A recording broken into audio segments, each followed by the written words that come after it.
Hello students, welcome back to the YouTube channel of Sri Sham School. I am a science teacher and today's video is for class 7th. We are going to start a new chapter of science, that is lesson 11, motion and time.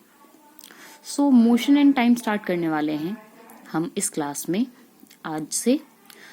तो आपने motion के बारे में 6th class में भी पढ़ा होगा, क्या होता है मोशन और उसके टाइप्स, ये सारी चीजें और कौन सी चीजें मूव कर पाती हैं. अब उसको टाइम के साथ उसका क्या लेना देना है वो हम इस चैप्टर में पढ़ेंगे. तो चलिए स्टार्ट करते हैं. Motion is an integral part of our daily activities. बहुत ही इंपॉर्टेंट पार्ट है हमारी डेली एक्टिविटीज का. इंटीग्रल पार्ट का मतलब होता है कि जो मतलब हमारी लाइफ का क्या है, मतलब ऐसा पार्ट है. जैसे मोशन की बात करें तो जैसे चलना फिरना क्या है, मोशन है. तो हमारी लाइफ का क्या है, एक बहुत ही अहम हिस्सा है. वी राइज फ्रॉम बेड, हम बेड से उठते हैं. Take an early morning jog, सुबह सुबह क्या करते हैं, जॉगिंग पे जाते हैं. अराउंड द ब्लॉक, अपने घर के आसपास. ड्राइव टू स्कूल, गाड़ी चला के मतलब गाड़ी से या पैदल घर स्कूल जाते हैं. वॉक टू क्लास, फिर क्लास में जाते हैं, क्लास तक चल के जाते हैं. विजिट द लाइब्रेरी, लाइब्रेरी जाते हैं. All of these activities involve various kinds of motion. ये सारी एक्टिविटीज क्या है, मोशन दिखाती हैं. ये सारी एक्टिविटीज एग्जाम्पल्स हैं मोशन के. We have to manage all the activities within framework of time. ये सारी चीजें हम टाइम के अकॉर्डिंग करते हैं, क्योंकि देखिए टाइम स्कूल का टाइम है, उस हिसाब से हम मतलब देखेंगे कि हमें पैदल जा सकते हैं या हमें गाड़ी से जाना है. तो ये टाइम के अकॉर्डिंग ही हम ये फ्रेम करेंगे. Imagine how life would be if we had no way to know the time. अगर सोचिए अगर लाइफ कैसी होती अगर हमारे पास कोई ऐसा जरिया नहीं होता जिससे हमें टाइम का पता चले. अगर टाइम का पता नहीं चलता तो स्कूल की टाइमिंग नहीं होती, कभी भी आओ कभी भी जाओ. तो मतलब क्या है, एक शेड्यूल नहीं बन पाता. Without time life would B N utter choice. बिना टाइम के लाइफ कैसे हो जाती है, अटर चॉइस का मतलब किसी चीज का वक्त नहीं रहता. We would not be able to plan, हम किसी भी चीज को प्लान करने में, ऑर्गेनाइज करने में कभी भी एफिशिएंट नहीं हो पाते. We would not know when to begin and end activities in daily life. हमें नहीं समझ आता कि कोई भी काम हमें कब शुरू करना है और उसे कब खत्म करना है. We already have studied about measurement. हम मेजरमेंट के बारे में पहले ही पढ़ चुके हैं. Measurement is the method of comparing some unknown things with something known. देखिए मेजरमेंट क्या है, ऐसा मेथड है जिससे हम क्या करते हैं, एक अननोन चीज को नोन चीज से कंपेयर करते हैं, उसकी तुलना करते हैं, उसको नापते हैं. मतलब जैसे सपोज कीजिए हमारे पास, जैसे हम सामान लेने जाते हैं तो उनके पास क्या होता है, 1 किलो का वो एक पत्थर सा रखा रहता है वो वेट करने का. तो उससे क्या करता है, नाप के हमें सामान देता है. तो क्या है, एक तरह से मतलब कंपेयर करने का एक मेथड है. To make the units of measurement worldwide accepted. Units बनाने के लिए जो वर्ल्ड वाइड एक्सेप्ट की जाए, स्टैंडर्ड यूनिट्स को यूज किया गया. Called the SI system of unit, जिनको हम एसआई सिस्टम बोलते हैं. अब जैसे 1 kg का कोई वो लेते हैं हम, तो 1 kg जो यहाँ है वो पूरे वर्ल्ड में 1 kg ही है. उतना ही 1 kg हर, मतलब ये जो 1 kg है ना, ये क्या स्टैंडर्ड है जो हर जगह चलता है पूरे वर्ल्ड में. There are 7 fundamental and 2 supplementary units. These are basic units. 7 fundamental units हैं और 2 supplementary. Various other units can be derived by multiplying or dividing these basic units. और भी क्या है, अलग अलग तरह की units इसे multiply divide करके निकाली जाती हैं. Here we will study about one basic quantity named time. यहाँ पे हम सिर्फ एक ही quantity के बारे में पढ़ेंगे जिसका नाम है time. Next topic is motion of living and non living. देखिए लिविंग और नॉन लिविंग. लिविंग मतलब जो सांस लेते हैं, नॉन लिविंग जो सांस नहीं लेते हैं, उन दोनों के मोशन के बारे में पढ़ेंगे. व्हेन वी वॉक, जब हम चलते हैं. We are moving slowly but we run, हम धीरे धीरे चलते हैं लेकिन हम भाग भी सकते हैं. वी आर मूविंग फास्ट, हम तेज भी चल सकते हैं. It also means that we cover the same distance in less time. इसका क्या मतलब है, अगर हम जैसे हमें 1 किलोमीटर जाना है तो भाग के जाएंगे तो जल्दी पहुंच जाएंगे, कम टाइम लगेगा. धीरे धीरे जाएंगे तो ज्यादा टाइम लगेगा. तो इसका मतलब क्या है कि हम भाग के क्या कहते हैं, किस टाइम को कम कर सकते हैं. वी सी कार्स, हम कार को देखते हैं, बसेस को देखते हैं, मैन, एनिमल्स, बर्ड्स, प्लेन्स, इन सब चीजों को देखते हैं. ये सब क्या है, मूव करती हैं. दे मूव इन एयर, ये एयर में मूव करती हैं. वाटर भी मूव, जैसे एयर में एरोप्लेन मूव करता है, वाटर में बोट्स मूव करती हैं, लैंड पे एनिमल्स, ह्यूमन बींग्स मूव करते हैं. अलग अलग स्पीड्स होती है इनकी। A jet plane moves very fast whereas a snail moves very slow. जो जेट प्लेन होता है बहुत तेज भागता है, और जो स्नेल होता है, स्नेल आपने देखा होगा, एक शेल होता है, उसके ऊपर एक कीड़ा सा होता है बारिश के टाइम पे, उसको बोलते हैं, वो बहुत ही धीरे चलता है। The motion of some of the animals is visible and noticeable. जो मोशन है, बहुत सारे ऐसे एनिमल्स हैं जिनका मोशन क्या है, विजिबल होता है। जैसे चींटी चलती है तो हमें दिखाई देता है कि हाँ वो चल रही है। Birds fly in the sky, जैसे पक्षी उड़ते हैं आकाश में, with the help of their wings, अपने पंखों की हेल्प से। In water fishes use their fins and tails to swim.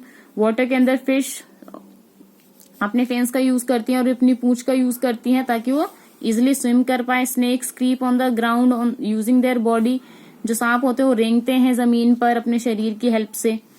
Humans and big animals like elephants, humans और बड़े एनिमल्स जैसे एलिफेंट हो गए, डॉग, कैमल एक्सेट्रा, ये क्या है, अपने पैरों की हेल्प से जमीन पर चलते हैं।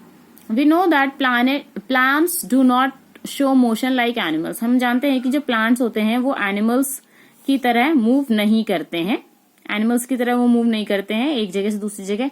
Generally the plants grow in height and their roots move downwards. लेकिन क्या होता है, जो प्लांट्स होते हैं वो एक ही डायरेक्शन में, ऊपर की तरफ, जैसे यहाँ पे अगर कोई प्लांट लगा हुआ है तो ऊपर की तरफ बढ़ेंगे, चलेंगे नहीं इधर उधर, लेकिन ऊपर की तरफ। और जो उनके रूट्स होते हैं वो नीचे की तरफ भी क्या होंगे, ग्रो करेंगे। Since these movements are too slow, क्योंकि ये मूवमेंट्स बहुत ज्यादा कम होते हैं, they cannot be seen in short interval of time. तो ये बहुत ही थोड़े इंटरवल, मतलब शॉर्ट थोड़े से समय में हमें नहीं देखने को मिलेगा। Whereas movement in animals are spontaneous, जबकि जो एनिमल्स की मूवमेंट है वो स्पॉन्टेनियस है। जैसे हम कोई पौधा लगाते हैं तो क्या हम उस पौधे को बढ़ते हुए देखते हैं? नहीं, हम तो जब देखते हैं जब वो बड़ा हो जाता है, उसको बढ़ते हुए नहीं देखते हैं। लेकिन हम एनिमल्स को क्या करते हैं, चलते हुए देखते हैं। Non living things do not move on their own. Non living things अपने आप नहीं चलती हैं, नहीं मूव करती हैं। They need some kind of energy from outside to move them. उन्हें क्या चलाने के लिए, क्या मूव कराने के लिए हमें क्या चाहिए, एनर्जी की नीड होती है। Machines, fan, mixer, cooler show movements when they are provided electricity. ये सारे जो मशीन्स हैं ये सब क्या है, इलेक्ट्रिसिटी दोगे तभी चलेंगे। ऐसा तो नहीं है ना फैन अपने आप घूम रहा है, नहीं, जब तक हम उसमें स्विच ऑन नहीं करेंगे, इलेक्ट्रिसिटी नहीं जाएगी, तब तक वो नहीं मूव करेगा। A bell moves when it is hit by bat.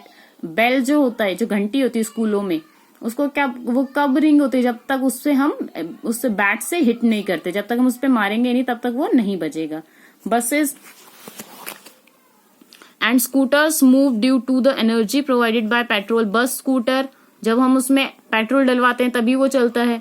In the lesson we will study about time and motion. इस चैप्टर में हम टाइम और मोशन के बारे में पढ़ेंगे। We will be learning about the connection between the position of an object, time and speed and its speed. और हम ये भी सीखेंगे कि क्या कनेक्शन है कि किसी ऑब्जेक्ट की पोजिशन, टाइम और उसके स्पीड के बीच में। An object is said to be in motion if it changes its position with respect to other objects around it. कोई भी ऑब्जेक्ट मोशन में कब कहा जाएगा, जब वो अपनी पोजीशन एक जगह से दूसरी जगह बदलेगा किसी दूसरे ऑब्जेक्ट के रिस्पेक्ट में। जैसे सपोज कीजिए एक बस है और बस चल रही है, तो बस के बाहर जो भी चीज है उन सब के रिस्पेक्ट में बस क्या है, मूव कर रही है। तो क्या है, जैसे सपोज कीजिए बस के बाहर एक पेड़ है, तो उस पेड़ के रिस्पेक्ट से देखें हम, या फिर बस के बाहर कोई आदमी है, उस आदमी के रिस्पेक्ट में देखें तो बस क्या है, वो मूव कर रही है।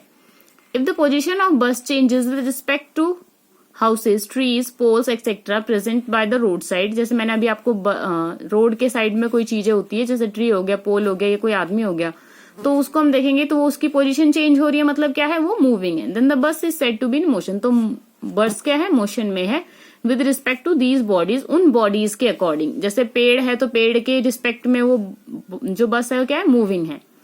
So an object is in motion if it changes its position with respect to its surrounding. तो वो अगर अपनी पोजीशन चेंज कर रहा है अपने सराउंडिंग के रिस्पेक्ट में, तो क्या है, मोशन में है वो object.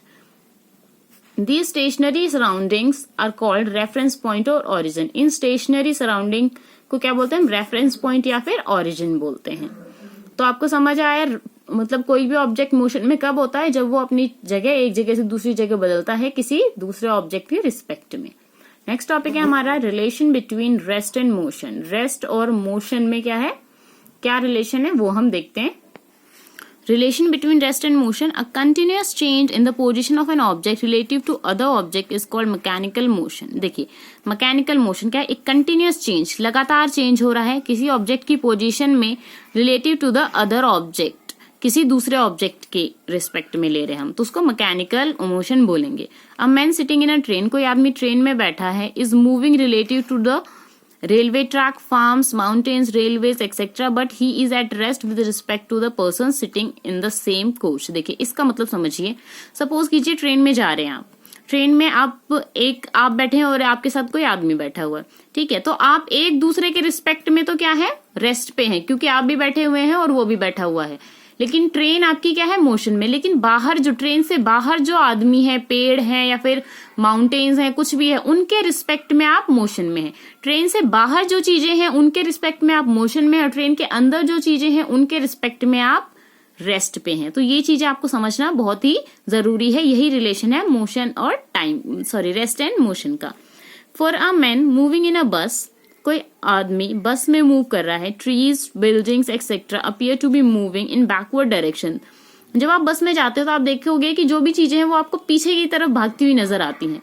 For those people who are standing on the road, जो लोग रोड पे खड़े होते हैं, the bus is moving in forward direction, उनके लिए बस क्या है, आगे की तरफ मूव कर रही है।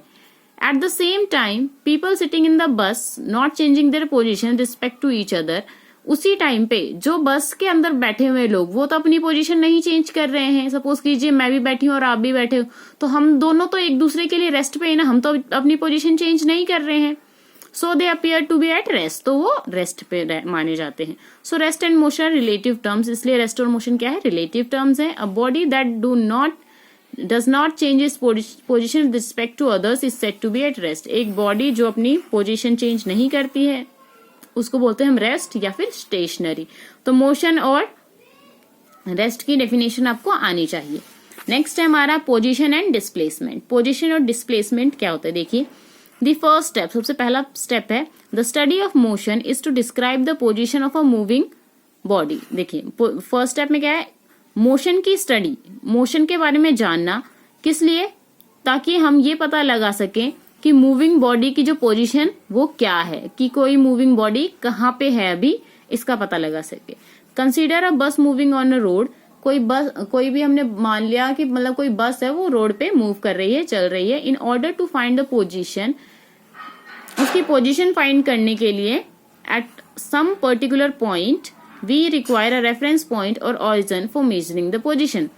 जैसे उसकी पोजीशन फाइंड करने के लिए हमें क्या है, कोई एक रेफरेंस पॉइंट चाहिए होगा ताकि हम उसकी एग्जैक्ट पोजीशन के बारे में बता सके। रेफरेंस पॉइंट मिल जाएगा हमें, सपोज कीजिए जैसे मैं बताऊं, जैसे मैं किसी बस के बारे में पूछती हूँ तो मैं बोलूंगी ना कि बस स्टैंड से मिलेगी वो बस, तो ओरिजिन पॉइंट क्या है, बस स्टैंड है। Motion along a straight path, motion along a straight path का मतलब जब क्या है, कोई ऑब्जेक्ट बिल्कुल स्ट्रेट, लीनियर मोशन बोलते हैं हम उसको, बिल्कुल एक ही डायरेक्शन में, मतलब जैसे उसका जो टाइम का इंटरवल होगा वो सेम होगा, जो उसकी स्पीड होगी वो इक्वल होगी हर एक इंटरवल पे। तो आइए देखिए समझते हैं पहले इसको। To describe the position along the line, किसी भी ऑब्जेक्ट की पोजीशन एक लाइन के अकॉर्डिंग डिस्क्राइब करने के लिए we take a straight line along x axis where we can specify the position of a positive and negative numbers which give both distance and direction of the body from the origin. देखिए क्या होता है कि जैसे इस तरीके से हमें ग्राफ लेते हैं, ठीक है, ये हमारा ओरिजिन होता है, यहाँ पे हमारा एक्स होता है और यहाँ पे हमारा एक्स एक्सिस और ये वाई एक्सिस होती है। यहाँ पे पॉजिटिव चीजें होती हैं और इस तरफ नेगेटिव चीजें होती हैं, और ये वाई का पॉजिटिव,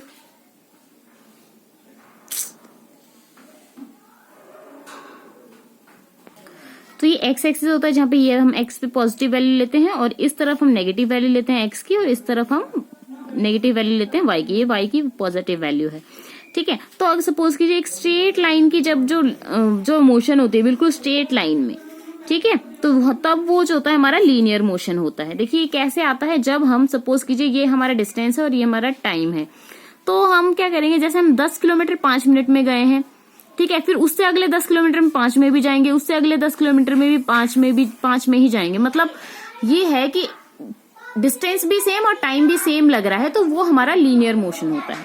सेकेंड स्टेप देखिए, an object is said to be in motion when the object changes its position with respect to the motion of other objects. देखिए क्या मतलब है इसका, तो एक ऑब्जेक्ट का मोशन में हम बोलेंगे उसको जब वो अपनी पोजीशन चेंज करेगा किसी दूसरे ऑब्जेक्ट के रिस्पेक्ट में। मोशन में be defined as the continuous process of change in position. Motion क्या होता है? कंटिन्यूअस चेंज इन पोजीशन, मतलब लगातार किसी भी ऑब्जेक्ट की पोजीशन, सपोज कीजिए कोई ऑब्जेक्ट यहाँ है, फिर यहाँ पे आ गया, फिर यहाँ पे आ गया, तो कंटिन्यूअस चेंज हो रहा है, तो ये क्या है? मोशन है। The two characteristics of moving object, दो कैरेक्टरिस्टिक्स हैं, दो विशेषताएं हैं मूविंग ऑब्जेक्ट की। There must be a reference point, एक रेफरेंस पॉइंट होना जरूरी है स्टेशनरी ऑब्जेक्ट, रेफरेंस पॉइंट को स्टेशनरी ऑब्जेक्ट भी बोलते हैं, to describe the position of a given moving object, ताकि हम पता लगा सकें कि मतलब मूविंग ऑब्जेक्ट की पोजीशन क्या है। The position of object must continuously change, जो पोजीशन है ऑब्जेक्ट की हमेशा कंटिन्यूअसली चेंज करती होनी चाहिए। And the distance moved is calculated from origin displacement, और जो डिस्टेंस है वो उस ओरिजिन से, जैसे मैंने अभी आपको बताया था, यहां से उसका डिस्टेंस क्या होगा? नापा जाएगा। तो ये दो कैरेक्टरिस्टिक्स थी मूविंग ऑब्जेक्ट की। नेक्स्ट जो है हमारा topic that is distance and displacement. तो देखिए डिस्टेंस और डिस्प्लेसमेंट क्या होता है और इनमें क्या फर्क होता है ये जानते हैं। Consider a particle be initially at the point A. Suppose कीजिए जैसे यहाँ पे क्या है, कोई भी एक कार मान ली हमने, कोई पार्टिकल या कार मान ली, ये ए पे है, ठीक है, यहाँ पे ए पॉइंट है, ये ए पे है अभी। आफ्टर सम टाइम, कुछ टाइम बाद, it reaches a point B, then A B is the change in its position with time and is called its displacement. तो वो थोड़े टाइम बाद क्या हुआ? ए से बी पे पहुंच गई, तो ए बी क्या हो गया? इसका चेंज इन मोशन हो गया, ए से बी पे आ गया, मतलब चेंज हो गया इसका मोशन, पहले ए पे था अब बी पे आ गया, तो ए बी क्या हो गया? चेंज इन पोजीशन, पहले ए पे था मतलब इसका पोजीशन ए से बी पे आ गया, ए बी इसका चेंज इन पोजीशन हो गया टाइम के अकॉर्डिंग। एंड और इसी को हम क्या बोलते हैं? डिस्प्लेसमेंट भी बोलते हैं। Vector A B represents displacement from A to B. जो ए बी है, ये जो ए बी है, ये क्या बता रहा है कि डिस्प्लेसमेंट हुआ है, मतलब इसका पोजीशन चेंज हुआ है ए से बी तक। डिस्प्लेसमेंट देखिए क्या है? मतलब एक जगह से दूसरी जगह खिसक जाना, डिस्प्लेस हो जाना, अपनी जगह छोड़ के दूसरी जगह चले जाना। In the figure A figure में बताया हुआ आपको, displacement is the distance A B in the direction obtained by joining A to B. Displacement क्या है? ए बी है और किस डायरेक्शन में है? जिस डायरेक्शन में कार मूव कर रही है। Displacement carries an idea of the magnitude of the distances as well as idea of direction। देखिए displacement क्या है? उसके अंदर मैग्नीट्यूड भी होता है और डायरेक्शन भी होती है। देखिए अब मैग्नीट्यूड क्या होता है? जैसे सपोज कीजिए ए से बी का 5 किलोमीटर डिस्टेंस था, तो ये 5 क्या है? मैग्नीट्यूड है इसका, ठीक है, जो कांस्टेंट टर्म होता है ये मैग्नीट्यूड है, ठीक है। अब डायरेक्शन भी बोला, डायरेक्शन मतलब 5 किलोमीटर नॉर्थ की तरफ गई है, तो एक डायरेक्शन बता दी ना नॉर्थ की तरफ, तो वो क्या है? डायरेक्शन। तो डिस्प्लेसमेंट जब बोलते हैं जब मैग्नीट्यूड भी गिवन हो और डायरेक्शन भी गिवन हो। All the quantities which possess magnitudes as well as direction are called vectors or vector quantities। तो displacement is a vector quantity। तो वो सारी क्वांटिटी जिसमें मैग्नीट्यूड भी होता है और डायरेक्शन भी होती है वो सारी वेक्टर क्वांटिटी होती है, और जो डिस्प्लेसमेंट है वो भी क्या है? वेक्टर क्वांटिटी है। Distance is the actual length of the path transversed by a body in certain interval of time. It is a scalar quantity. Distance क्या है? एक्चुअल लेंथ है कि कितना डिस्टेंस किसी ने ट्रैवल किया है, कितनी दूरी तय की है, और ये स्केलर क्वांटिटी है, उसमें कोई डायरेक्शन नहीं होता, सिर्फ मैग्नीट्यूड होता है। All the quantities which possess magnitude only but no direction are called scalar और scalar quantities.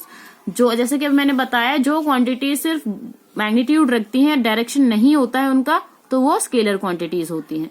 Now let us see and find the difference between distance and displacement. अब डिस्प्लेसमेंट और डिस्टेंस में क्या हुआ है ये बताएंगे कि क्या डिफरेंस है। देखिए जैसे यहां से ए से बी पाथ गया है, ए से बी, ठीक है। देखिए ए से बी जाने के 3 तरीके बताए, एक तो सीधा चला गया, एक इस तरीके से गया और एक ऐसे घूम के गया, ठीक है। यहाँ पे देखिए कंसीडर 2 पॉइंट्स ए बी, जैसे यहाँ पर दिखा रखा है। If the object move along path first, अगर पाथ 1 के अकॉर्डिंग ऑब्जेक्ट गया है या पाथ 2 के अकॉर्डिंग गया है, then they represent the path travelled by object to reach from A to B. Path first and second show the distance. जो ये वाला पाथ है और ये वाला पाथ है, ये क्या है, क्या दिखा रहा है, डिस्टेंस दिखा रहा है, क्योंकि इसमें कोई पर्टिकुलर डायरेक्शन नहीं है. डायरेक्शन उसमें होती है जिसमें, डायरेक्शन किसमें होती है, डिस्प्लेसमेंट में. तो ये क्या है, पहले इस डायरेक्शन में गया फिर इस डायरेक्शन में गया, 2 डायरेक्शन, और यहाँ तो हर एक पॉइंट पे डायरेक्शन चेंज हो रही है, तो इसलिए क्या है, ये डिस्टेंस है. Path third shows the shortest distance between the point A to B, it represent displacement. और जो पार्ट ए बी है, सबसे छोटा डिस्टेंस है ए से बी पॉइंट पे जाने का, सबसे आसान और सबसे छोटा रास्ता है, और डायरेक्शन भी एक ही है. The SI unit for both distance and displacement is metre. और दोनों की SI यूनिट, दोनों को नापते हम मीटर में ही है. दोनों को मापने का जो जैसे यूनिट होता है वो क्या है, दोनों का मीटर है. तो स्टूडेंट्स, ये था आपका कॉन्सेप्ट जो इंट्रोडक्शन था, और आपको यहाँ पे रेस्ट एंड मोशन के बारे में और डिस्टेंस डिस्प्लेसमेंट के बारे में सारी चीजें पता चल गई हैं. तो नेक्स्ट क्लास में हम next topic uniform and non uniform motion के बारे में स्टडी करेंगे. तब तक के लिए पढ़ते रहिए. अगर आपको कोई डाउट आता है तो आप मुझसे पूछ सकते हैं. Till then take care, thank you and bye bye.